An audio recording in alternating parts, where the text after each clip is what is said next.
Have you ever said yes to something you actually wanted to say no to? Yes, actually the other day one of our clients explained her problem to us, and she asked me if I can start next week to work on this assignment for them. And I heard myself saying, yes, of course, no problem. Well, internally I was thinking, yeah, I don't have the time now. Actually, I want to postpone it to next month. But yeah, before I knew it, I had said, yes, of course. Yes, I did. Colleagues invited me to have some drinks after work. However, I want to have some alone time, but I ended up saying yes because I didn't want to disappoint them. So I have very good time management, therefore my boss does like to give me extra tasks when I'm done with the ones that have already been assigned. I appreciate the extra responsibility, but sometimes my tasks do pile on and I can end up feeling overwhelmed and sometimes a bit anxious about finishing everything on time. Sometimes I have to stay overtime to complete everything, and that's not always the best. Why does this happen? Why do we say yes to things we don't really want to say yes to? This all has to do with the way we humans work, together with our personal and societal surroundings. In other words, our biology, biography, and context. We all have conditioned tendencies and behaviors that are caused by our own biological needs, personal experiences, and expectations from the world around us. It is part of our biology to have a need to be safe, a need to belong, and a need to be seen by others. Sometimes, to fulfill these needs, we put on a mask, one that makes us say yes to extra responsibilities at work, so that we can create that sense of safety in the office. It makes us say yes to social obligations we don't want to attend, to create that sense of belonging to a group. The need to belong isn't a bad thing. It's the things that we do, such as saying yes to belong, that might end up hurting us. It is our responsibility to explore other ways of responding to these situations. We are responsible, but the real question is, are we response-able? Changing this behavior isn't easy. Our biological reflexes are hardwired, but there are ways to become more response-able. So what can you do to become more response-able? This is where somatic practices come into play.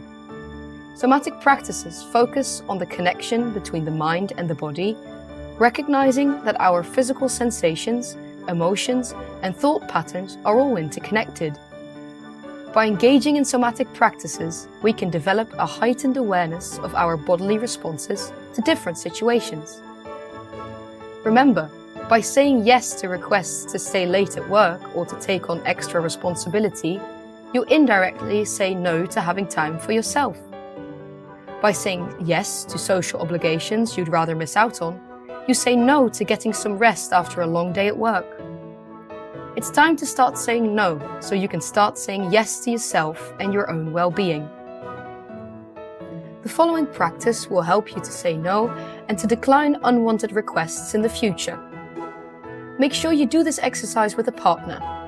In case you do not have a partner to do this exercise with you, you can do the same exercise on your own by turning down the request and doing the movements while maintaining eye contact with yourself in the mirror.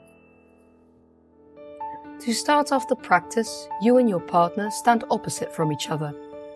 You provide your partner with some context on a moment in which you said yes to something you wanted to say no to. You give your partner one simple phrase to say in the form of a request. For example, if you struggle with saying no to a request of staying late at work, you can give your partner the phrase, "Could you stay late today? There's a lot of work to finish."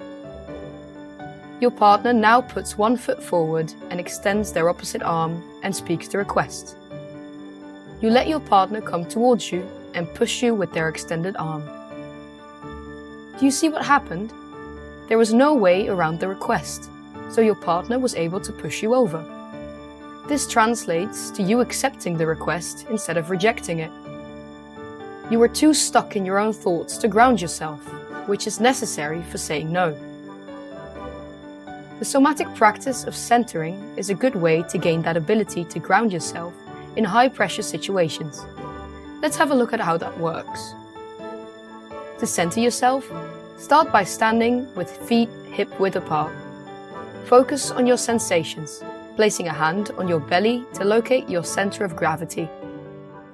Breathe towards this center, releasing tension in your shoulders and jaw. Centering involves connecting with yourself and your surroundings with eyes open.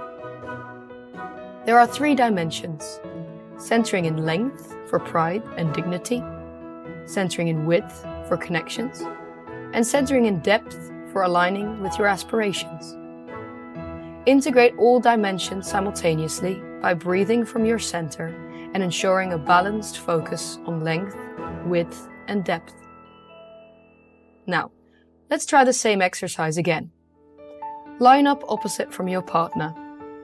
They put one foot forward, extend their opposite arm, and speak the same request they spoke earlier. Now, before responding to the request, you center yourself as described before. Let your partner walk towards you, their hand aiming for your neck. Maintain eye contact while you tell your partner no and use your own arm to push their arm away, turning them around and putting your arm on their shoulder. Make sure you do this exercise on both sides to contribute to a more thorough and effective somatic practice. Do you notice the difference? By staying centered, you were able to decline the request.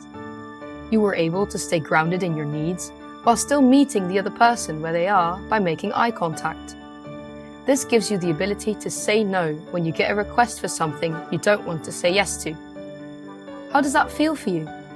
And how does it feel for your partner to take no for an answer?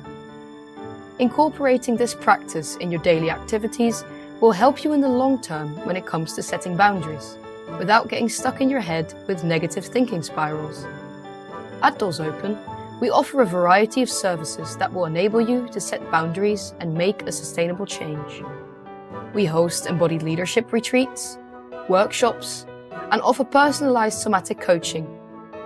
Feel free to reach out to us by email or through social media if you'd like to know more.